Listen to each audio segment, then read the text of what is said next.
আসসালামু আলাইকুম ওয়া রাহমাতুল্লাহি ওয়া বারাকাতুহু। আলহামদুলিল্লাহ ওয়াসসালাতু ওয়াসসালামু আলা রাসূলিল্লাহ ওয়া আলা আলিহি ওয়া আলা সাহাবাতিহি ওয়া আলা মান ইত্তাবা'হুম বিইহসানিন ইলা ইয়াউমিদ্দিন। আম্মা বা'দ। সম্মানিত ভাই বোনেরা, যারা কাছ থেকে অথবা দূর থেকে আমাদের এই প্রোগ্রাম দেখছেন, আল্লাহ তাআলার কাছে আমরা শুকর আদায় করি, যিনি আমাদেরকে সুযোগ দিয়েছেন এই প্রোগ্রামটা করার এবং প্রোগ্রামটা শোনার।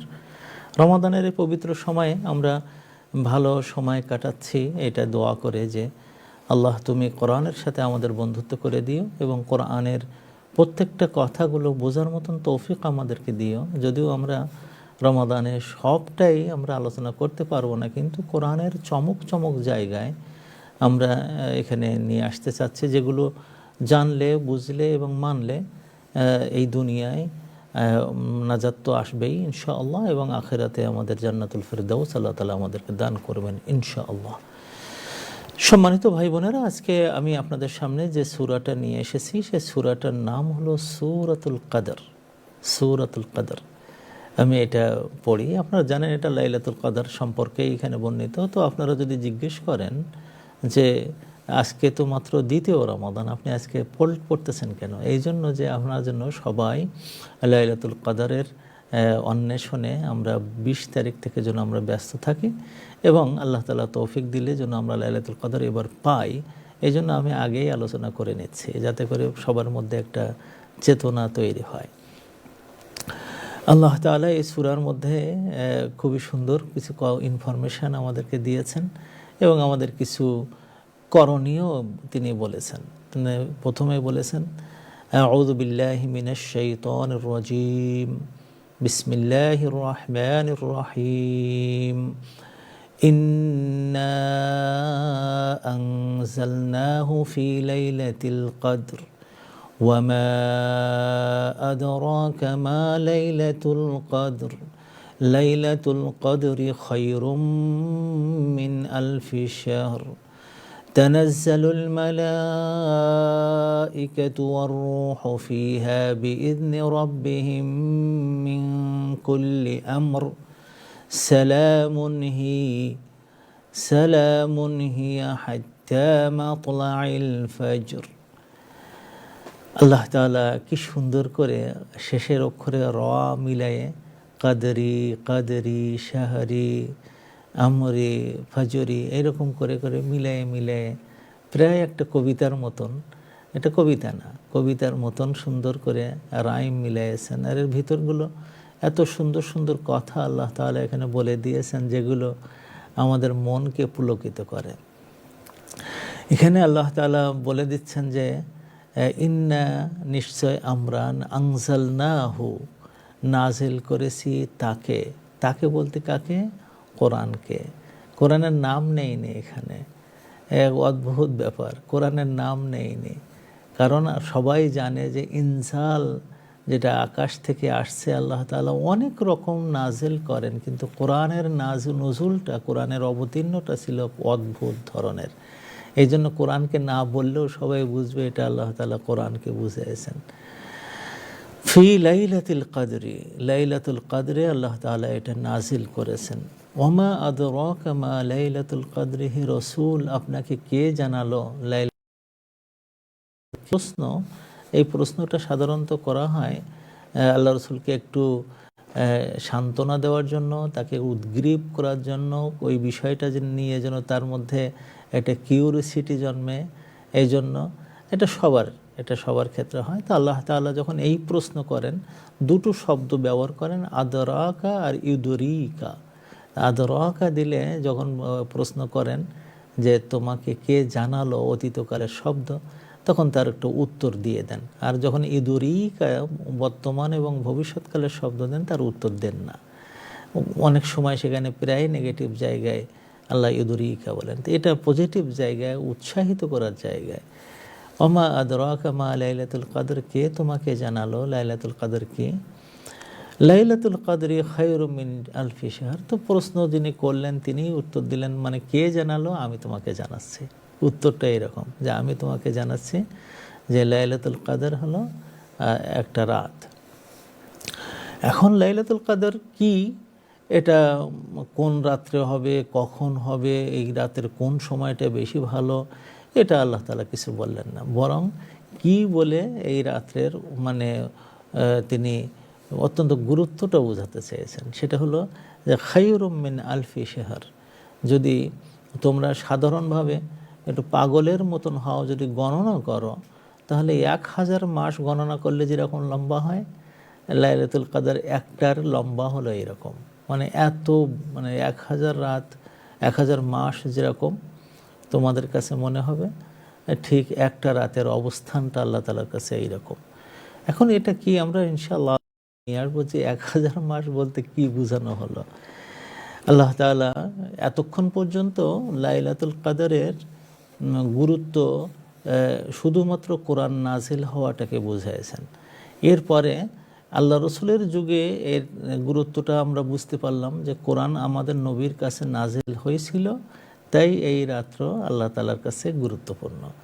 এখন আমাদের আল্লাহ রসুল ইন্তেকাল করার পরে বর্তমান থেকে শুরু করে নিয়ে আরও সামনে পর্যন্ত যতদিন দুনিয়াটা আছে, ততদিন এই রাতে কি হতে থাকবে? এই রাত কি শেষ হয়ে গেছে কোরআন নাজিল হয়ে? আল্লাহ তাআলা বলছেন না, এই রাতটাকে আমি এমন করে দিয়েছি যে তোমাদের পর্যন্ত এর যে বরকত, এই বরকত তোমাদের হাতে হাতে যাবে। কিভাবে? তানাজ্জালু, এটা আসলে তানাজ্জালু ছিল, তানাজ্জালু মানে এত বেশি আকারে আসে, এত দ্রুত পর্যায়ে ফেরেশতারা আসে যে তানাজ্জালু, তা একটা কেটে দিয়েছেন আল্লাহ তাআলা। যখন খুব দ্রুত কথা বলতে হয় তখন দেখবেন যে অক্ষর মাঝে মাঝে বাদ দিতে হয়। আমাদের সাতক্ষীরায় তাড়াতাড়ি শব্দটা যখন আমরা তাড়াতাড়ি বলি তখন বলে তাড়াতাড়ি, তাড়াতাড়ি মানে কি, এখানে তাড়াতাড়ি এরকম বলার সময়ও থাকে না, তাড়াতাড়ি আয়।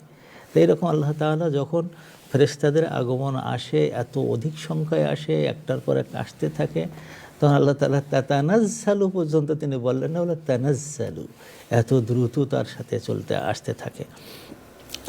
কারা তারা? ফেরেশতারা আসে এই রাত্রে। ও রূহ, এবং আল্লাহ তাআলা যাকে স্পিরিট নাম দিয়েছেন, পৃথিবীর আত্মা, পৃথিবীর আত্মা, আল্লাহ তাআলার বিশেষ দূত রূহ, যাকে অনেক নামে নাম দিয়েছেন আল্লাহ তাআলা কোরআনের মধ্যে। রূহুল আমিন বলেছেন, যু মিররাতিন ফাস্তাওয়া বলেছেন, তারপরে তাকে বলেছেন খুবই সুন্দর খুবই বড় একটা, তারপরে হলো তিনি অত্যন্ত মুতাইন থাম্মা আমিন, তিনি অত্যন্ত অনুগত এবং খুবই বিশ্বস্ত।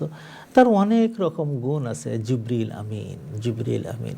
যদি মানে নবীদের মান ফেরেশতাদের চেয়ে বড় না হতো, তাহলে জিবরিল থাকতেন আল্লাহ তাআলার পরে, তার অবস্থান এত বড় সম্মানের অধিকারী। তাকে আল্লাহ বলছেন তাকে আমি পাঠাই দেই, আর তার সাথে থাকে কোটি কোটি ফেরেশতা। মালাইকা শব্দটার এখানে বলে দিননি কোনো দিন যে তিনি এত কোটি দিচ্ছেন, অত কোটি দিচ্ছেন, বলেননি। কারণ এখানে বহু বচন মানে হলো যে পৃথিবীতে যতজন মানুষ আছে, যতজন জিন আছে, তাদের কাছে আল্লাহ তাআলা এক একজনকে পাঠান। তাহলে কত পরিমাণ ফেরেশতা আসবে এটা অনুমান করা যায়। ফিহা মানে ওই রাত্রের মধ্যে। কেন আসে, কিভাবে আসে? আল্লাহ তাআলা বলছেন যে বিইذনি রব্বিহিম, আল্লাহর কাছ থেকে তারা প্রত্যেকেই কিন্তু রব্বিহিম, তাদের রবের কাছ থেকে অনুমতি নেয়। এক একজন যখন আসতেছে, ইয়া রব আমি আসি, আমি যাই, আমি অমুকের কাছে যাই, আল্লাহর কাছ থেকে অনুমতি নিয়ে আসে। নিয়ে এসে কি মানে এই অনুমতিটা নেয় কোন বিষয় নিয়ে? মিনকুল্লি আমর, প্রত্যেকটা আমর নিয়ে। আমর মানে হলো বিষয়, ম্যাটার, যেটা আমার জীবনের সাথে সংযুক্ত। আমি বেঁচে থাকতে, আমি ভালো থাকতে, আমি অসুস্থ হতে, আমার শরীরের এই যে আমার মাথার মানে উপর থেকে চুল থেকে পায়ের তলা পর্যন্ত আমার শরীরে অনেক কিছু নিড থাকে, দরকার থাকে। সেগুলো না থাকলে আমার শরীর কিন্তু থাকে না। তারপরে আমার ভিতরে একটা মন আছে, আমার মনের কিছু জিনিস দরকার হয়। আমার ভিতরে একটা আকল আছে, প্রজ্ঞা আছে, ব্রেন আছে, ওই ব্রেনেরও কিছু দরকার হয়। আমার ভিতরে একটা ইমোশন আছে, আবেগ আছে, তারও কিছু দরকার হয়, সুখ শান্তি ওই ইমোশনের মধ্যে থাকে। এই যে ভিতরে যে তিনটি সত্তা আছে, তারও অনেক কিছু দরকার হয়। আমি এবছর একটু আরাম চাই, আমি এবছর একটু শান্তি চাই, আমি এবছর একটু ভালোবাসা চাই, আমি এবছরে আমার শত্রুতা কমাতে চাই। এই যে চাওয়াগুলো, এগুলো কিন্তু শরীরের না, এগুলো মনের। আমি এবছর একটু জানতে চাই, এটা হলো আকলের ব্যাপার। আমি এই বছর একটু ভালো জিনিস শিখব, আকলের ব্যাপার। এই যে মন এবং আবেগ এবং আকল, এগুলোর অনেক প্রয়োজন আছে। আল্লাহ বলেন ওইগুলো সব আমর দিয়ে আমি একজন ফেরেশতা তোমার কাছে পাঠাবো। সেই তার সাথে জিবরিল থাকতেও পারে, না থাকতেও। জিবরিলের কাজ থাকে ওই রাত্রে যে কারোর সাথে দেখা করা, বিশেষভাবে দেখা করা, আর হলো যে ঠিকমতো দেওয়া হচ্ছে কিনা আল্লাহর পক্ষ থেকে, এগুলোকে সুপারভাইজ করা। এই দুটো জিনিস করে। এই করতে যে তাদের পরিস্থিতিটা কেমন থাকে। আমাদের দেশে যখন কিছু দান করা হয়, বিভিন্ন জিনিস দান করা হয়, তখন সেই দানটা একরকম থাকে। এই জিনিস যখন নেওয়া নেওয়াই থাকে তখন একরকম থাকে। আপনারা দেখেছেন প্রায় প্রত্যেক জায়গায় দেওয়া নেওয়ার মধ্যে যখন থাকে, আর বিশেষ করে খুবই জরুরি জিনিস, তখন কিন্তু একটু ধাক্কাধাক্কি হয়, একটু ঝামেলা হয়, একটু নেওয়া দেওয়ার সময় একটু মন খারাপ হয়। হ্যাঁ, কেউ যারা দুনিয়ায় মানে নষ্ট হতে চায়, তখন তারা যখন পেতে চায়, ভালো হতে চায়, তখন তারা যা পায়, তখন অনেক সময় মন খারাপ ভালো হওয়ার মতন থাকে। কিন্তু আল্লাহ তাআলা বলছেন না, এই যে দেওয়া নেওয়া যখন হবে, ফেরেশতাদের সাথে তখন মোলাকাত হবে, তখন সালাম হবে, সালামুনহি, মানে এটা এই রাত্রটাই হলো সালাম। সালাম মানে হলো শান্তি, শান্তির পরশ। এখানে যে যা মানে চাওয়া তার যা দরকার হবে সেইটা দেওয়া হয়। তো এই জন্য সেখানে কারোর মধ্যে কোনো মন খারাপ থাকে না, সবাই এটা পেয়ে যায়। সালামুন হিয়া, এইটা দেওয়া শুরু হয় শেষ রাত থেকে। শেষ রাতটাই হলো রাতের সবচেয়ে ভালো সময়। এবং এই আসহার বা সুহরের টাইমটা, এটা সাধারণত শেষ প্রহর। যদি রাতটাকে আপনি 4 ভাগে ভাগ করেন, তাহলে শেষের 4 ভাগে বা 3 ভাগে ভাগ করেন, তাহলে শেষের 3 ভাগের 1 ভাগ। তো আপনি যদি ধরেন 12 ঘন্টা রাত, 12 ঘন্টা রাতকে যদি আপনি 3 ভাগে ভাগ করেন, 4 ঘন্টা করে পড়ে শেষের 4 ঘন্টা, ফজর হওয়ার আগ পর্যন্ত শেষের 4 ঘন্টা। এই 4 ঘন্টাই হলো আপনার লাইলাতুল কদরের আসলেই মিষ্টতা, আসলেই ইবাদতের জায়গা, আসলেই সুন্দর জায়গা। এর আগ পর্যন্ত প্রস্তুতি, আপনি কেমন প্রস্তুতি নেবেন। সন্ধ্যার থেকে শুরু, গোসল করলেন, পাক পবিত্র হলেন, নিজেকে প্রস্তুত করলেন, ইবাদত বন্দেগী শুরু করলেন। করতে করতে যখন আপনি ফেরেশতার সাথে মোলাকাত করবেন, আপনার যে জায়গাটা ঠিক ওই জায়গার শেষ রাতেও, যেখানে সহর শুরু হয়, সাহার বলা হয় এটাকে আরবিতে। যেটা সাহারে যে জিনিস খাওয়া হয় তাকে সহর বলে, যেটা পতা বলা হয় সিলেটের ভাষায়, আর আমরা যেটা সেহরি বলি আর কি, কিন্তু সাহারি বলা উচিত। সেহরি শব্দটা শুদ্ধ নয়, সেহরি মানে হলো জাদু। তা আমরা তো জাদু খাই না ওই সময়, সহর খাই। যা হোক, এটা আল্লাহ তাআলা বলছেন যে ফজর উদয় হওয়ার আগ পর্যন্ত আমি ওদেরকে ওখানে রাখি। তো এই 4 ঘন্টা সময়টা হলো মোটামুটি আপনার ফেরেশতাদের সাথে আপনার লেনদেনের সময়, কথাবার্তার সময়, আপনার দেওয়া নেওয়ার সময়, এই 4 ঘন্টার সময়। আর আগেরগুলো সব হলো প্রস্তুতির সময়। এইটা হলো মোটামুটিভাবে অর্থ, এই সূরাটার মোটামুটি অর্থ। আমি কেন আজকে এটা আলোচনায় নিয়ে আসলাম এইটা এই কারণে যে আপনি কি দুনিয়ায় প্রোটেক্টেড হতে চান? আপনি কি আল্লাহ তাআলার কর্তৃক এমন জায়গায় আপনি যেতে চান যে আপনাকে ফেরেশতা দিয়ে সপ্তাহে, মাসে, দিনে, বছরে আল্লাহ তাআলা ফেরেশতা দিয়ে প্রোটেক্ট করে রাখবেন? তাহলে এই সূরাটা আপনার পথ দেখায় যে আপনাকে কত আল্লাহ তাআলা ভালোবেসে আল্লাহর পক্ষ থেকে একটা সালাম আপনার কাছে পৌঁছে দেওয়া হয়। তো এই জিনিসটা আমি আজকে আলোচনা করতে চাই।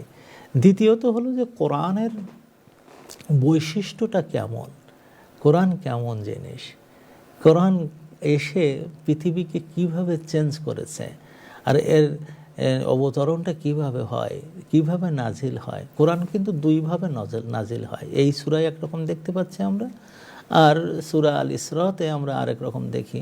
সেখানে আল্লাহ তাআলা নাজ্জালা ওয়া নাজ্জালনাল কুরআনা তানজিলা, সেখানে আল্লাহ তাআলা বলেছেন আমি কোরআনকে আস্তে আস্তে বারবার নাজিল করেছি। ওটা আরেক ধরনের, আর এটা আরেক ধরনের।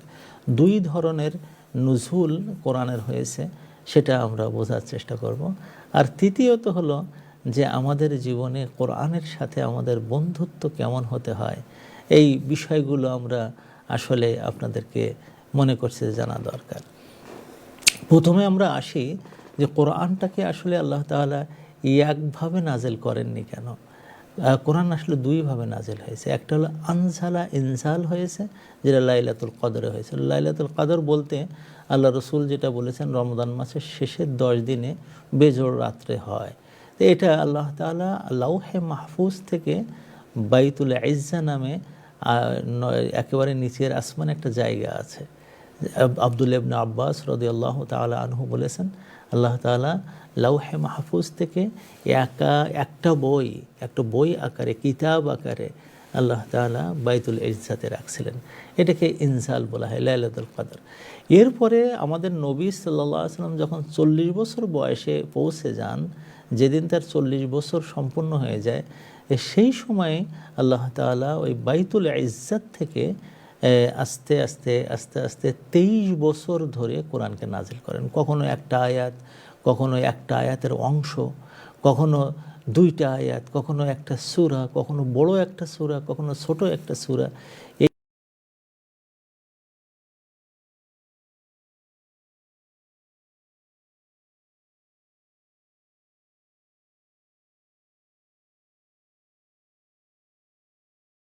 ধীরে ধীরে ধীরে ধীরে 23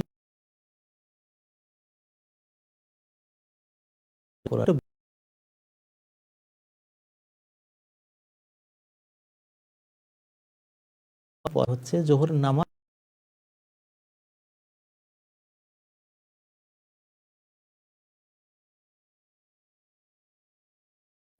কর্ম। বারাকাল্লাহু ফিকুম। আপনারা ততক্ষণ আমার সাথে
আসসালামু আলাইকুম রহমতুল্লাহি ওবরাকাতুহু। সম্মানিত ভাই বোনেরা, আমরা ছোট্ট ব্রেকের পরে আবার ফিরে আসলাম।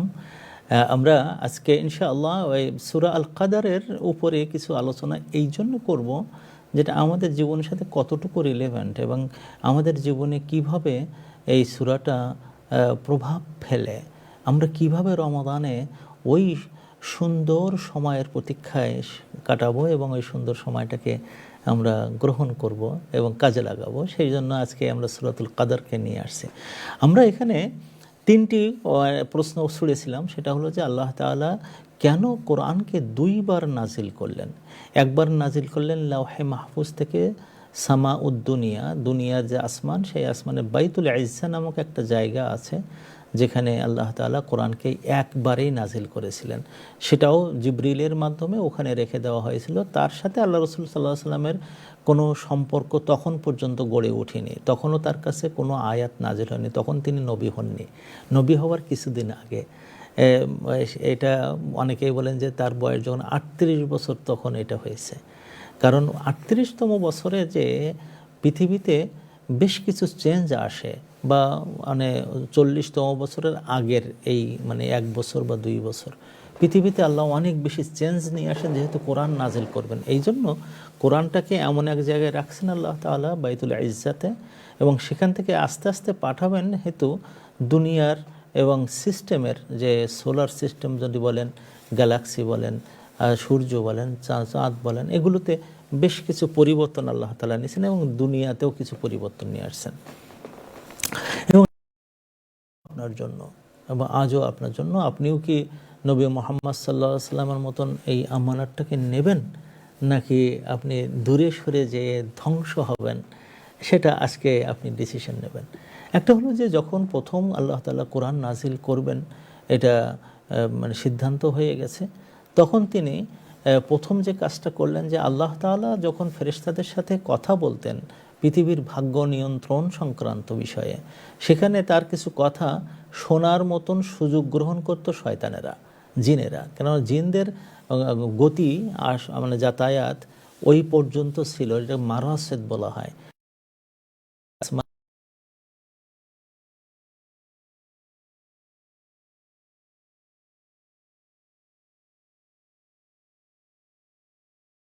আল্লাহ তাআলার যে সমস্ত সিদ্ধান্ত আসতো, এটা ফেরেশতারা শুনেন। ফেরেশতাদের মধ্যে যখন এটা কথা হতো, সেই কথাগুলো শয়তানগুলো, দুষ্টু প্রকৃতির জিনগুলো, এগুলো শুনে এসে দুনিয়ায় মানুষের কানে কানে বলে দিত, বিশেষ করে গণক ঠাকুরদের কাছে। তো গণক ঠাকুররাও এরকম এমন কিছু কথা বলে দিত যেটা ঘটে যেত। তখন গণক ঠাকুরদের ওইরকম একটা ডিভাইন শক্তি তৈরি হয়ে যেত, মানুষ গণক ঠাকুরদেরকে পূজার মতন এই করতো আর কি। আল্লাহ তাআলা যখন কোরআন নাজিল করার জন্য সিদ্ধান্ত গ্রহণ করলেন, তিনি এই জিনিসগুলো বন্ধ করে দিলেন। ঘাটিগুলোতে তখন তিনি শিহাবান দিয়ে দিলেন, আগুনের হলকা, আগুনের গল্লা ওখানে দিয়ে রাখতেন। যখনই কোনো জিন ওখানে যেয়ে এই আল্লাহ তাআলার কথাগুলো ইস্তারিকুস সামা, এই জিনিস চুরি করতে চাইতো, তখন আল্লাহ তাআলা গলা দিয়ে তাদেরকে একেবারে ধ্বংস করে দিতেন ওখানে। তাই এই ভয়ে আর ওখানে মানে যাতায়াত করলো না। তাহলে এই যে ওয়াহি নামক জিনিসটায় শয়তানের ছোঁয়া আর যেন না পায়, আল্লাহ সেইটা সর্বপ্রথম বন্ধ করলেন। ওহিতে কি শয়তানের ছোঁয়া আসে? আসে। আল্লাহ তাআলা এটা কোরআনের ক্ষেত্রেও বলেছেন যে আল্লাহ তাআলা রসুলের মাঝখানে মাঝে মাঝে এমন হয় যে শয়তান কিছু কথা ঢেলে দেয়, আর ঢেলে দেওয়ার পরে উনি আবার মুখ দিয়ে ওটা উচ্চারণও করে ফেলেন, তখন আমি তাড়াতাড়ি ওটা বন্ধ করে দেই, শয়তান যেন ওটা না করতে পারে। এইটা মুসা, ঈসা এনাদের সময়ে এই জিনিসটা হতো না। তার কারণ ওই সময় তারা এই কথাগুলো বলে বলে লেখাতেন না, লিখিত আকারে তারা কিতাব পাইছেন। ফলে ওখানে ওই যে বাইরের থেকে কোনো কথা ওহির মধ্যে যাবে, এই ভয়টা ছিল না, হেতু জিনদেরকে তিনি ওইভাবে শেষ করেননি যারা চুরি করতে যেত। বরং কোরআন মানে জব্বুর এবং ইনজিল যেহেতু লিখিত ছিল, ওতে ওইভাবে রাখা হয়। কিন্তু আল্লাহ তাআলা এই দায়িত্ব নেননি যে তাওরাত এবং জব্বুর এবং ইনজিল এইটা তিনি যেন কোনো রকম চেঞ্জ না হয়, তিনি যেন এই দায়িত্ব নেন, সেই দায়িত্ব তিনি নেননি, মানুষের উপরে ছেড়ে দিয়েছেন যে মানুষেরা তোমরা এটা লুক আফটার করো। কিন্তু কোরআনের ব্যাপারে আল্লাহ তাআলা বলছেন না, এখন মানুষকে না, আমি নিজে এটা লুক আফটার করবো। ইন্না নাহনু নাযালনা যিকরা ওয়া ইন্না লাহু লাহাফিজুন, আমি এটা ধীরে ধীরে ধীরে ধীরে নাজিল করেছি 23 বছর ধরে, এটা আমি হেফাজত করেই ছাড়ব। এটা আল্লাহ তাআলা নিজে দায়িত্ব। তো ওই দায়িত্বটা প্রথম কি, যে তিনি জিনদেরকে আর ওই উপরে যেতে দেন না, আর উপরে যেতে দেন না, এটা তিনি বন্ধ করে দিয়েছেন। পৃথিবীতে আল্লাহ তাআলা অনেক কিছু চেঞ্জ করেছেন। তার মধ্যে একটা চেঞ্জ হলো এইরকম যে আল্লাহ তাআলা কাবা ঘর এবং কাবা ঘর সংক্রান্ত জায়গাগুলোকে তিনি পবিত্র রাখার জন্য, এখানে যেন কেউ এসে আর এই ঘরকে ধ্বংস করতে না পারে, এই জন্য তিনি এখানে সর্বপ্রথম, ইতিহাসে সর্বপ্রথম ঘটনা ঘটে যে একজন লোক কাবা ঘর ধ্বংস করতে আসছিল, আব্রাহা নামে, যেটা আপনার সূরা আল ফিলের মধ্যে পাবেন। তো এই আব্রাহাকে আল্লাহ তাআলা ক্রাশ করে দিয়েছিলেন, এমনভাবে তাদেরকে মেরে শেষ করে দিয়েছিলেন যে তারা গোবরের মতন হয়ে যায় এক একটা দেহ। হাতি নিয়ে আসছিল, এই আরব জাহানের মধ্যে সর্বপ্রথম যুদ্ধ, সেই যুদ্ধেও তারা পরাজিত হয়ে এবং তারা এক একটা গোবরের মতন করে দেন আল্লাহ তাআলা। এই কারণে যে আল্লাহ তাআলা বলেন লি ইলাফি কুরাইশিন ইলাফিহিম রিহলাতাশ শিতাই ওয়াস সাইফ, যাতে করে কুরাইশের যে ভালোবাসা ছিল সারা বিশ্বে ব্যবসার মেন জায়গায় যাওয়া, সেটা হলো সিরিয়াতে এবং ইয়ামানে, এই দুই জায়গায় সীতা এবং সাইফ, সীতা হলো ইয়ামানে আর সাইফ হলো সিরিয়াতে। এই যে জায়গাগুলো, বাণিজ্যের জায়গাগুলোকে আল্লাহ তাআলা এমন করে দিলেন যে পৃথিবীময় চেঞ্জ করে দিলেন।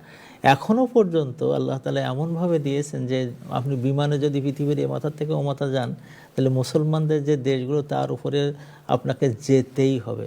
যদি আপনি জল পথে মানে নদী পথে যদি আপনি এ মাথা থেকে পৃথিবীর এ মাথা থেকে ও মাথায় যান, তাহলে মুসলমানদের এই এলাকার ভিতর দিয়ে যেতেই হবে।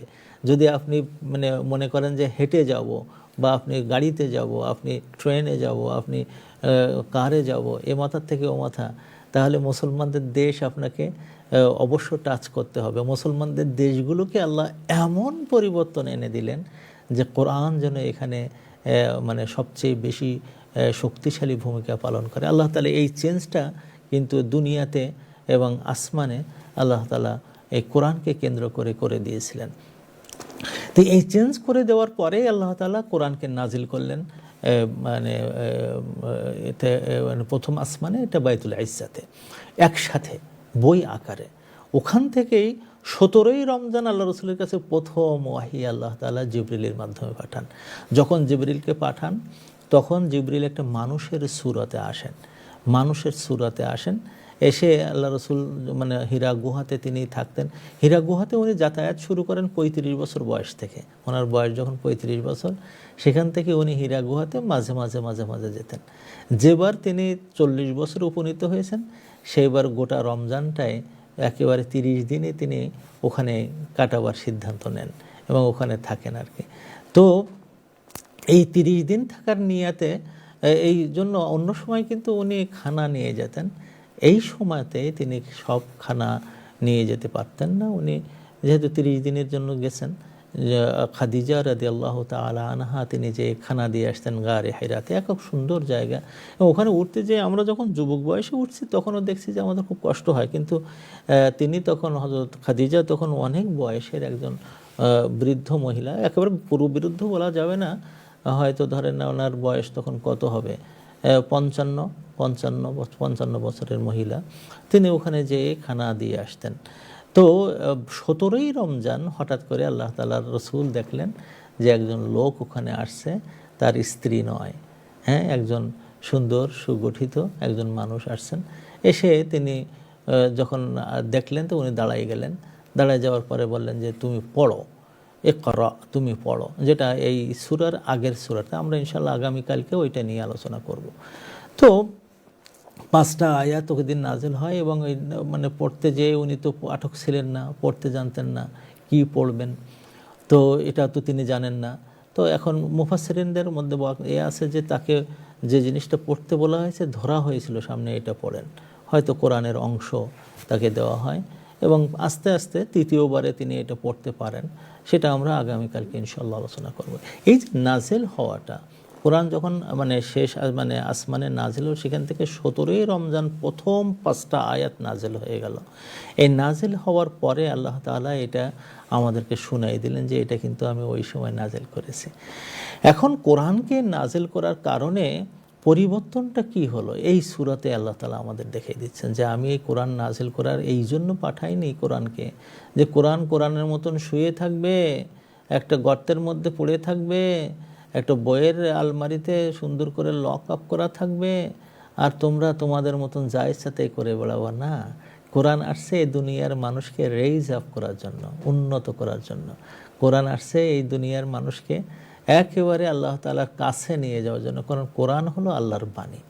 আল্লাহ তাআলা কোরআনের মধ্যে একাধিক জায়গায় বলেছেন, ওয়াইন আহাদুম মিনাল মুশরিকিন ইস্তাজারাকা, যদি তোমার মুশরিকদের মধ্যে কেউ আসে আপনার কাছে আশ্রয় নেওয়ার জন্য, ফাআজিরহু, তাকে আপনি জায়গা দেন, হাত্তা ইয়াসমা কালাম আল্লাহ, যাতে করে সে আল্লাহর যে বাণীগুলো আছে, আল্লাহ কথা যেগুলো বলেছেন ওইগুলো হলো কোরআনুল কারীম। তাহলে এখন যে কোরআন যে আসছে এটা মানে আল্লাহ তাআলার বাণী।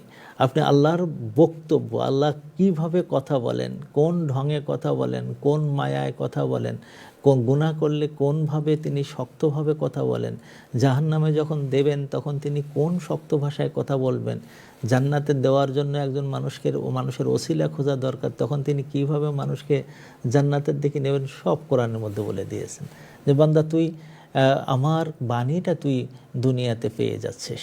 আমি যেভাবে কথা বলি, আমি যেভাবে মাফ করি, আমি যেভাবে শাস্তি দেই, আমি তোমাকে যেভাবে শান্তির পরশ দেব, তোমার বিপদ আপদে আসলে তোমার মানে স্পর্শ দেব, আল্লাহ তাআলা কিন্তু এই কথাগুলোই কোরআনের মধ্যে এই মানুষকে নিয়ে এই কথা বলেছেন, যাতে করে হিউম্যান রেস তার যে দুটো অবস্থান থাকে। একটা হলো যে ফেরেশতাদের উপরে যে আল্লাহ তাআলার পরে তার স্থান নিয়ে আসে, সেটা হলো আরশের নিচে যে জায়গাগুলো আছে, ওয়াসিলা এবং ফাদিলা, এই জায়গায় আমাদের নবীকে বসাবেন, আসিয়া মারিয়াম সেখানে বসবে, খাদিজার যে সেখানে জায়গা হবে। আপনি চিন্তা করে দেখেন, তাহলে এদের অবস্থান হলো ফেরেশতাদের উপরে আল্লাহর নিচে। এই যে জায়গা একটা আছে মানুষের জন্য, আর একটা জায়গা হলো যে সুম্মা রাদাদনাহু আসফালা সাফিলিন, তাকে একেবারে খুবই নিচু জায়গায় একজন মানুষ চলে যায়, খুবই নিচু জায়গায়। এবং নিচু জায়গায় যেতে যেতে এমন হয়ে যায় যে আল্লাহ তাআলা বলেছেন যে তারা যখন তিনটি জিনিস ব্যবহার করে না, একটা হলো কান দিয়ে তারা ভালো কথা শোনে না, চোখ দিয়ে তারা ভালো জিনিস দেখে না, আর হলো তারা অন্তর দিয়ে যারা ভালো কথা বোঝে না, কুলুবুন লা ইয়াফকাহুনা বিহা, তখন ওই লোকটা আস্তে আস্তে আস্তে আস্তে দিন বাই দিন, ডে বাই ডে এমন হয়ে যায় সে উলাইকা কাল আনআম, সে তখন পশুর মতন হয়ে যায়। বালহুম আদাল, কোনো ক্ষেত্রে পশু তো অনেক সময় দেখা যায় যে তার একটা বাচ্চাকে বাঁচানোর জন্য সে কত ব্যস্ত হয়ে নিজে মানুষ মারতেছে, শিকারীরা তাকে করছে, কিন্তু বাচ্চার গায়ে যেন আঘাত না লাগে এটা সহ্য করে। কিন্তু এই মানুষও এমন হয়ে যায় যে যদি তার পেটে একটা বাচ্চা হয়েছে, ইলিজিটিমেট বাচ্চা, অবৈধ বাচ্চা, তখন নিজের বাচ্চাকে মরে যাবে এটা জেনেও এই মা কি হয় তার জানে না, সে ডাস্টবিনে ফেলে দিয়ে আসে, এই বাগানের একপাশে ফেলে দিয়ে আসে। কোনো প্রাণী এটা পারে না, কিন্তু পৃথিবীর কোনো কিছু মা পারে মাঝে মাঝে। তার এই যে মাটা প্রাণীর চেয়ে নিচে চলে যায়। তো এটা আল্লাহ তাআলা বলেছেন যে মানুষগুলোকে এই দুই জায়গার মধ্যে আছে, একটা হলো ফেরেশতারও উপরে, আর একটা হলো প্রাণীদের চেয়ে নিচে। এই মানুষকে ওভারঅল মানুষ রাখার জায়গায় আল্লাহ তাআলা কোরআনকে নাযিল করেছেন। এখন যত কোরআনের কাছে যাবে সে তত ভালো মানুষের অবস্থায় যাবে। এখন যদি আপনি আমারে বলেন যে ওস্তাদ আমি কোরআন বুঝি না, কোরআন খুব বেশি মানতে পারি না, আমি খুব ভালো মানুষ, আপনি মিথ্যাবাদী। হ্যাঁ, আপনি অসম্ভব ব্যাপার, আপনি মিথ্যাবাদী। জার্মানের এক ভদ্রলোক আমাকে বলেছিলেন, খুব বড় বিশেষজ্ঞ, উনি আমাকে আমি যখন তাকে জিজ্ঞেস করলাম যে জার্মানের সবচেয়ে সর্বাধিক পঠিত বই কোনটা, তো উনি বলছেন কোরআনুল কারীম। আমি বললাম যে বলেন কি, অমুসলিমরাও কোরআন পড়ে? তাহলে হ্যাঁ, কারণ কি? তো বলে যে বই অফ ইথিক্স হিসেবে এই বুক অফ ইথিক্স হিসেবে এই বইটা পড়ে, এটা হলো চরিত্রের বই। এখন মুসলমানরা এটা না জানাটাকেই খুব গর্ব করে। একজন খুব বড় শিক্ষিত ডক্টর মানুষ, তার কাছে জিজ্ঞেস করলাম ভাই আপনি কোরআন শরীফ পড়তে পারেন? তাহলে ছোটোবেলায় শিখছিলাম, এখন পড়েন? তা না, সময় পাই না। অনুবাদ শিখেছেন? না, অনুবাদ জানি না। তো কোরআন বুঝে করেন? তো নো, আমার সময় নাই। তো আমি তখন বললাম যে আপনি মানুষ তাহলে হ্যাঁ মানুষ। তো নামাজ পড়েন? না, নামাজ পড়ে না। জাকাত দেন? না, জাকাত দেয় না। ও আবার মানুষ হিসাবে দাবিকারী। এদের হাত দিয়ে বাংলাদেশে দেখেন আপনারা, অন্য অন্য দেশে তো আছেই, বাংলাদেশে দেখবেন বিরাট ডক্টর ছাত্রীর সাথে অবৈধ কাজ করতেছে, অনেক বড় ডক্টর একবার খুব বিরাট এ নিয়ে সচিবালয়ে গেছে, আবার হাজার হাজার কোটি টাকা লোপাট করাচ্ছে। কারণ হলো কি? কারণ হলো যে মানে নিচের জায়গায় যাওয়ার জন্য যে কোরআনের জ্ঞান থাকা দরকার, এটা আমাদের মধ্যে নেই। এইটাই আল্লাহ তাআলা আমাদেরকে চেয়েছেন, ইন্না আনজালনাহু ফি লাইলাতুল কদর। এখন কোরআনটাকে পাঠাই দেওয়ার কারণে আল্লাহ তাআলা দেখেন কীভাবে মানে পৃথিবীকে সাজিয়ে দিয়েছেন। একটা হলো যে পৃথিবীতে যদি কেউ মানে সভ্যতার দিক দিয়ে মানুষকে গণনা করতো আল্লাহ রাসূল সাল্লাল্লাহু আলাইহি ওয়াসাল্লাম আসার আগে, তো পৃথিবীতে সভ্যতার দিক দিয়ে মেসোপটেমিয়া, যেটা মানে ব্যাবিলিয়ন সভ্যতা বলা হয়, ইরাকে মানুষ সবাই জানতো যে ইরাকে ওখানে মানুষ সভ্য ছিল। তারপরে হলো ভারতে, ইন্ডিয়াতে মানে সেখানে অনেক বড় সভ্যতার সন্ধান পাওয়া যায়। চায়নায় মানুষ জানতো যে চায়না সভ্যতা, মানুষ সব শিক্ষিত, মানুষ জানে সব এখানে। তারপরে হলো এদিকে মিশরে আলেকজান্দ্রিয়ায়, এইসব জায়গাগুলোতে মানুষ জানতো এসব জায়গায় সভ্যতার পীঠস্থান। তারপরে আপনার ধরেন রোমে, গ্রিসে, এই সমস্ত জায়গাগুলো সভ্যতা বলতো। আরবরা যে সভ্য, আরবরা সভ্যতা তৈরি করে, এটা কিন্তু কোনো জায়গায় লেখা নেই। কোরআন নাজিল হওয়ার সাথে সাথে আরবদেরকে ওই দিন মাত্র 23 বছরের মধ্যে আল্লাহ তাআলা এই মানুষদেরকে এমন করলেন, তারা যেখানে যায় সেখানে সোনা ফলে, যেখানে যায় সেখানে কর্তৃত্ব প্রতিষ্ঠা হয়, যেখানে যায় তখন ভাষা আরবি হয়ে যায়, যেখানে যায় তখন সব মুসলমান হয়ে যায়, যেখানে যায় তখন ইসলামের শাশ্বত যে আদল, যে ইনসাফ, যে ভালো জিনিস, সেইটা হয়ে যায়। অদ্ভুত ব্যাপার। বনের পশু পাখি পর্যন্ত শোনে। সাহাবী যখন চিৎকার করে বলে যে আমরা তো জঙ্গলে এসে পড়েছি, হে জঙ্গলের বড় বড় হিংস্র সাপদ জঙ্গল, তোমাদেরকে আমি বলি যে আমরা কিন্তু আল্লাহ রসুলের সাহাবী, আমরা পৃথিবীর মানুষকে অন্ধকার থেকে আলোর পথে নিয়ে আসছি। তোমরা যারা ক্ষতিকর আছো, সরীসৃপ হতে পারে, সেটা হিংস্র জানোয়ার হতে পারে, সরে সরে যাও। হ্যাঁ, এরকম পর্যন্ত তারা কথা বলতে পারে। তারা মেঘের সাথে কথা বলতো যে মেঘ তুমি যেদিকে যাও, বৃষ্টি আসুক, ওখান থেকেই আমার খারাজ চলে আসবে। এই যে পর্যায়ে চলে যাওয়াটা, এটা কোরআনের কারণে হয়েছে। এই কোরআন যখন আসছে, বুকে বুকে গেছে। এই জন্য দেখবেন আমরা যারা সাহিত্যের ছাত্র, জাহিলি যুগের 150 বছরের সাহিত্য আমাদের কাছে আছে। মানে আল্লাহ রসুল থেকে শুরু করে নিয়ে আব্বাসী যুগের শেষ পর্যন্ত এই যুগের সাহিত্যকে যদি আপনারা পড়াশুনো করেন, তাহলে জাহিলি যুগের সাহিত্যর চেয়ে সাহিত্য খুব বেশি বিকশিত হয়নি। তাজ্জব ব্যাপার। মানে গল্প, কবিতা, গান ইত্যাদি খুব বেশি বিকশিত হয়েছে, কিন্তু কোরআন কেন্দ্রিক শিক্ষা ব্যবস্থার যে বিকাশ সে সময় হয়, হাদিস কেন্দ্রিক শিক্ষা ব্যবস্থার যে বিকাশ সে সময় হয়, এবং জ্ঞানের বিভিন্ন নতুন নতুন দরজা যেভাবে খুলে খুলে যায়, এটা আর পৃথিবী কখনোই দেখেনি। কোরআনকে কেন্দ্র করে তখন পৃথিবী নতুন করে সুযোগ পেল, একটা জাতি বড় হয়ে গেল। মাস হিসাবে আল্লাহ তাআলা কখনোই রমজান মাসকে 4টা সম্মানিত মাসের মধ্যে রাখেননি। 4টা সম্মানিত মাস হলো রজব, আর হলো দুলকাদা, দুলহিজ্জা, মুহররম। এই 4টা মাসকে আল্লাহ তাআলা আশহুরুল হুরুম বলেছে, সম্মানিত মাস বলেছে। রমজান সেখানে ছিলই না, কিন্তু আল্লাহ তাআলা যখনই এই মাসের মধ্যে কোরআনকে নাজিল করে দিয়েছেন, তখন এই মাসটাকে আল্লাহ বলেছেন তোমরা রোজা রাখবা। এবং এই রোজাটাকে আল্লাহ তাআলা এমন পর্যায়ে ইবাদতে পরিণত করে দিয়েছেন যে এই ইবাদতটা এমন যে সব ইবাদতের হিসাব ফেরেশতারা করতে পারে। ওরা 1 রাকাত নামাজ পড়লে সাধারণ সময়ে 10 রাকাতের সওয়াব দেয়। রমজানে আসলে সেটাকে 70 যদি ঈমান আরও ভালো থাকে, ইহতিসাব আরও ভালো থাকে, নামাজের সময় তোমার যদি মন নামাজের মধ্যে থাকে, তাহলে এটা 700 গুণ পর্যন্ত বাড়িয়ে দেবো।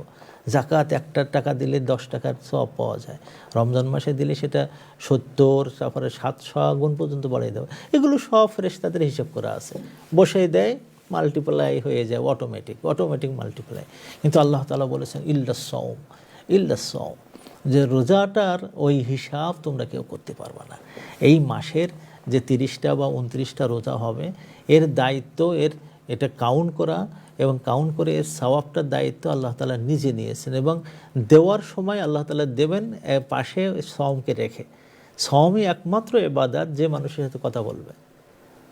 এবং শাফাআত করবে, একমাত্র ইবাদত। সালাত কিন্তু শাফাআত করবে না, সালাত আপনার আলো হয়ে যাবে। যাকাত কিন্তু শাফাআত করবে না, যাকাত কিন্তু আপনার বাহন হয়ে যাবে। হজ কিন্তু আপনার শাফাআত করবে না, হজ কিন্তু আপনার মানে সফলতার উপায় হবে। কিন্তু সিয়ামই একমাত্র ইবাদত যে আপনার সাথে কথা বলতে থাকবে। যখন আপনি কবর থেকে উঠবেন, দুই পাশে দুইজন কথা বলতে, সুইট টকার, সুইট টকার, সুন্দর মিষ্টি কথা বলতেছে। এক পাশে তুমি কে, তা আমি কোরআনুল কারীম, তোমার সাথে কথা বলছে, তুমি ভয় পেও না, আমি আছি। ওই পাশে আরেকটু ছোটো মতন, তুমি কে, তা আমি সূরাতুল মুলক, আমি তোমাকে প্রোটেক্ট করবো, তুমি ভয় পেও না। ওইটা আলো জ্বলতেছে, তুমি কে, বলে আমি সূরা আল বাকারা এবং সূরা আল ইমরান, তোমার জন্য আলো হয়ে এসেছে, তুমি ভয় পেও না। এইরকম মানে কোরআন কথা বলবে, কোরআনের একাধিক সত্তা কথা বলতে থাকবে। সিয়াম আরেক পাশে, তুমি কে, তা আমি সিয়াম, কি করো, তুমি কোনো চিন্তা করো না, আমি তোমার সাথে সাথে আছি। তো আল্লাহ তাআলা এইভাবে গোটা রমজানকে সিয়ামের মাস করে দিলেন, এই কারণে যে এই মাসে আল্লাহ তাআলা কোরআনকে নাযিল করে দিয়েছেন। আপনি যদি সম্মানিত না হতে চান, তাহলে আপনার মতন কপাল পড়া কেউ নাই। আপনারা কেন যে মানে আমরা বুঝি না, কোরআনকে ত্যাগ করে দিয়ে আমি রবীন্দ্রসঙ্গীত শেখা মানে শুরু করছি। হ্যাঁ, রবীন্দ্রসঙ্গীত আপনি মানে করতে চান করেন, কিন্তু আপনি ইসলাম বাদ দিয়ে কেন, ওখানে ট্যাংটুং গান টানগুলো কেন, কোরআনে যতটুকু আপনি সময় দেন তার চেয়ে অন্য জায়গায় সময় দিচ্ছেন কেন? কোরআনের এই জায়গায় আপনার আসতে হবে। আপনি যদি ওই সমস্ত গান শুনে, ওই সমস্ত উমুক তুমুক শুনে, বাজে জিনিস পড়ে আপনার জীবনটা ধ্বংস করে দেন, কোরআন তখন কিন্তু আপনাকে ধরবে। কোরআনের আবার আরেকটা চরিত্র আছে, সেটা হলো এই যে হুজ্জাতুন আলাইকা, তোমার বিরুদ্ধে কিন্তু আল্লাহ তাআলার কাছে তখন বলবে। আপনি রবীন্দ্রসঙ্গীত শুনতেছেন, আপনি নজরুল সঙ্গীত শুনতেছেন, আপনি অমুক সঙ্গীত শুনতেছেন, আপনি তমুক সঙ্গীত শুনতেছেন, আপনি টপ মার্কের সঙ্গীত শুনতেছেন, ওটা কিন্তু এই কোরআনই আপনার বিরুদ্ধে কথা বলবে। তাহলে কোরআন এসে আপনার একটা মাসকে এতভাবে উন্নত করে দিল। আপনি জানেন যে মাসের মধ্যে চন্দ্র মাস যখন শুরু হয়, তখন চাঁদের এই যে কাঁচির মতন একটা চিকন চাঁদ দেখে আনন্দ নিয়ে শুরু হয়ে যায়। প্রত্যেক দিন ওরা বাড়তে থাকে, বাড়তে বাড়তে বাড়তে বাড়তে যেদিন আপনার পূর্ণিমা চাঁদ আসে। আমি যখন গ্রামে পূর্ণিমা চাঁদকে দেখার মতন খুব সুযোগ হতো, অথবা এখন আমি গ্রামে থাকি, লন্ডনের এক গ্রামে, তো এই গ্রামেও চাঁদ যখন বিদৌরার আকার ধারণ করে, আমি তখন দেখি যে কত সুন্দর, কত সুন্দর টকমক জকমক করতেছে, ওখান থেকে দেখে ভালো লাগে। এটা হলো পূর্ণিমা রাতের। কিন্তু চাঁদ যখন আকাশে কম থাকে, তখন ওই রাতগুলোকে খুব বেশি ভালো চোখে দেখে না। এমনকি অমাবস্যার রাতও আমাদের কাছে খুব বেশি প্রিয় না। কিন্তু আল্লাহ তাআলা লাইলাতুল কদরে কোরআনকে নাজিল করে দিয়ে মাসের শেষের দিকে, যখন চাঁদগুলো আকাশে কম দেখা যায়, অথবা আকাশ অত সুন্দর ঝলমল করে ওঠে না, ওই রাতগুলোকে আল্লাহ করে দিয়েছেন যে একটা রাত যদি তুমি পেয়ে যাও, তাহলে 1000 মাসের চেয়ে তুমি তোমার জীবনকে প্রলম্বিত করে ফেলতে পারো। ওখানে 1 রাকাত নামাজ তোমার 1000 মাস ধরে নামাজ পড়লে যেরকম, ওই দিন 1 টাকা জাকাত বা 1 টাকার দান তোমার 1000 মাস ধরে জাকাত দিলে যেরকম, ওই একদিন একটা লা ইলাহা ইল্লাল্লাহ মুহাম্মাদুর রাসূলুল্লাহ অথবা সুবহানাল্লাহ আলহামদুলিল্লাহ ওয়া লা ইলাহা ইল্লাল্লাহ আল্লাহু আকবার ওয়া লিল্লাহিল হামদ অথবা আল্লাহুম্মা ইন্নাকা আফুন তুহিব্বুল আফওয়া ফাআফু আন্না ইয়া গফুর, এই ধরনের যত দোয়া কালাম একবার পড়বেন, 1000 মাস পড়লে যেরকম সওয়াব, এরকম সওয়াবটা পেয়ে গেলেন। তো এই যে একটা রাত্র, যে রাত্র সাধারণত অনেক উন্নত থাকে, সেই অনুন্নত একটা রাত্রকে আল্লাহ তাআলা এই মর্যাদায় আসীন করে দিলেন। সাধারণত সমাজে একজন মানুষ যখন রাজার ছেলে হয়, প্রধানমন্ত্রীর ছেলে হয়, প্রেসিডেন্টের ছেলে হয়, পীর সাহেবের ছেলে হয়, তখন সাধারণত মানুষ একটু তাকে সম্মান করে। ইয়াতিমকে কেউ কোনো সময় সম্মান করেছে আমি শুনিনি, কোনো সময় হয়নি ইতিহাসে। আবার তাও যদি সেই এতিমটা হয় গরিব মানুষ, সেই দিনে কি খাবে তার হিসাব নেই, তার নিজের মা তাকে খাওয়াতে পারে না। হ্যাঁ, একটা দাসী আছে, সেও খাওয়ার মানে কষ্টে থাকে। দাদা ছিল, মাত্র 1-1.5 বছরের মধ্যে দাদা মারা গেল। চাচা আসছে, চাচা তার নিজের ছেলেদেরকে খাওয়াতে পারে না, সেখানে চাচা তার কি খাওয়াবে? এই রকম একজন এতিম মানুষ যখন তার বয়স 30-40 পর্যন্ত ছিল, তখন সমাজে তার মধ্যে দুটো গুণ ছিল, একটা হলো আমিন আর একটা সাদেক। তিনি আস্থার লোক ছিলেন এবং সত্য কথা বলতেন। এই জন্য মানুষ তাকে সম্মান দিত, কিন্তু মানে তাকে মাথায় করে রাখবে, তাকে নেতা বানাবে, তিনি যা বলবেন সারা মক্কায় তাই হবে, এরকম কিন্তু হয়নি। কিন্তু যেদিন কোরআন তারপরে নাজিল হলো, ইকরা বিস্মি রব্বিকাল্লাযী খালাক, যেদিন এই আয়াতটা নাজিল হয়ে গেল, আল্লাহ তাআলা বলে দিলেন যে দেখো এই মানুষটা এক লাফে, হ্যাঁ, তখন কত বছরের সমান হয়ে গেল। ওই কোরআন আয়াত নাজিল হলোই কি ওই রাত্রটা পেলে নাকি 17 তারিখে, 17ই রমজান পেলে নাকি অমনি তার বয়সটা 80 বছরের ওপরে চলে গেল। চিন্তা করে দেখেন, এই যে কোরআন কেন্দ্রিক আল্লাহ রসুল সাল্লাল্লাহু আলাইহি সাল্লামকে বলা হলো, এই যে আল্লাহ তাআলা এই কোরআনকে আসমানের কাছে বলছেন, আসমান তুমি কোরআনকে নিবা। তারপরে পৃথিবীর মধ্যে যারা সবচেয়ে শক্তি অধিকারী, যে পাথর, যে পাহাড়, তাকে বলছে যে পাহাড় তুমি কি এটা নেবা, জমিন তুমি কি কোরআন নেবা। ফা আবাইনা মিনহা, আবাইনা, তারা এটাকে অস্বীকার করলো। ও আশফাকনা মিনহা, তারা ভয় পেয়ে গেল যে এত বড় আমানাত কিভাবে বহন করবো ইয়া আল্লাহ। ফা হামালাহাল ইনসান, আল্লাহ রসুল গ্রহণ করলেন। কিভাবে গ্রহণ করলেন আগামীকালকে আমরা ইনশাআল্লাহ আলোচনা করব। কিন্তু এই যে গ্রহণ করে নিলেন আমাদের নবী, এবার এই গ্রহণ করার সাথে সাথে এই নবী যিনি একজন শেষে আসছেন, শেষ নবী, তারপরে আর কোনো নতুন নবী আসবে না। ঈসা আলাইহিস সালাম আসবেন, শুধু নতুন নবী আর আসবে না। এই নবী হয়ে গেলেন সব নবীদের সর্দার, ওই মানুষ হয়ে গেলেন সব মানুষদের সেরা। ওই মানুষের স্থান হলো একেবারে আরশের নিচে কোরআন গ্রহণ করার কারণে। এই কোরআনকে আল্লাহ তাআলা এইভাবে দিয়েছেন। এখন তো এটা তো আপনারা ইতিহাস পড়লেন, আপনার জায়গায় কোন জায়গায় বলবেন যে উস্তাদ আপনি তো এইসব ইতিহাস শুনাই দিলেন আমাদেরকে, তো এখন আমাদের জায়গায় কি? আল্লাহ তাআলা বলছেন যে ভয় পেও না, ভয় পেও না। এই প্রত্যেকটা বছর আমি এই যে রাতে কোরআনটাকে আমি নাজিল করেছিলাম, মানে এর থেকে লৌহে মাহফুজ থেকে বাইতুল ইজ্জাতে, ঠিক ওই রাত্রে। সেটা কোন রাত আল্লাহ তাআলা বলে দেননি।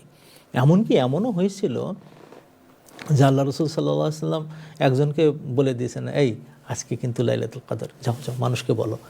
এখন এই লোকটা বাইরে যে দেখেছে মানুষ গন্ডগোল করতেছে, ঝামেলা করতেছে, এটা লাইলাতুল কদর কবে, এটা নিয়ে ঝগড়া করতে করতে সে ভুলে গেছে যে কোন রাত্রে হবে। এসে আল্লাহ রসুলকে বললেন, ইয়া রাসূলুল্লাহ কোন রাতের কথা বললেন? তো বলে যে তুমি ভুলে গেছো? তো হ্যাঁ, তা আমাকেও ভুলে দেওয়া হয়েছে। চিন্তা করেন, চিন্তা করেন, আল্লাহ রসুলকেও ভুলে দেওয়া হয়েছে কোন রাত্রে লাইলাতুল কদর। কারণ কি? কারণ যেন মানুষ শর্টকাটে না যায়, যে আমি লাইলাতুল কদর শব্দটাতে 9টা অক্ষর আছে, 9টা অক্ষর 3 দিয়ে গুণ করলে 27 রাত হয়, তাই আমি 27 রাতটাকে লাইলাতুল কদর মনে করবো, তা না। তাজ্জব ব্যাপার কি জানেন, এই লাইলাতুল কদর কোন রাত্রে হবে এইটা নিয়ে প্রায় 39টা বক্তব্য আছে ওলামাদের। তার মানে কি? তার মানে হলো যে 20 তারিখের পর থেকে আপনি প্রত্যেক রাত্রে, বিশেষ করে বিজয় রাত্রে, মানে আপনি মানে পড়াশুনো করতেই থাকবেন, ইবাদত করতেই থাকবেন, এই পথে থাকতে কাজ করতেই থাকবেন। এই রাত্রে আল্লাহ তাআলা আপনাকে এত সম্মানিত করবেন যে ফেরেশতারা আসবে, ফেরেশতারা আসবে আল্লাহ তাআলার পক্ষ থেকে কদর নিয়ে, তাকদীর নিয়ে, অনুমতি নিয়ে।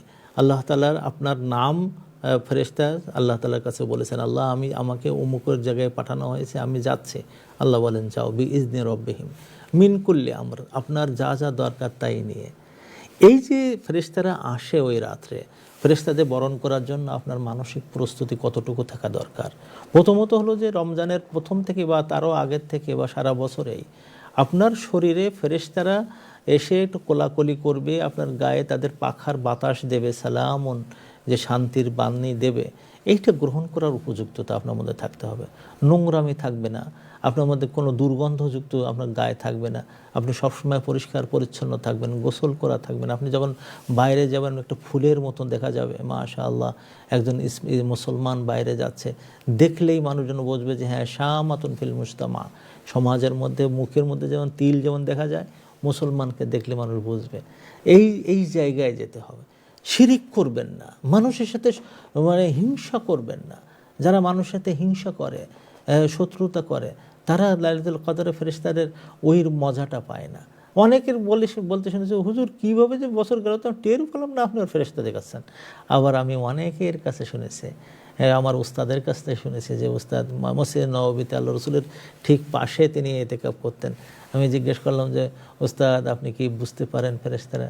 তো উনি ওনার জীবদ্দশা বলা যাবে না এই শর্তে উনি বলছেন যে হ্যাঁ আমি অনুভব করি ফেরেশতারা আসে ওই সময় আমি একটা জেন্টল একটা বাতাস অনুভব করি, মনের মধ্যে একটা প্রশান্তি অনুভব করি।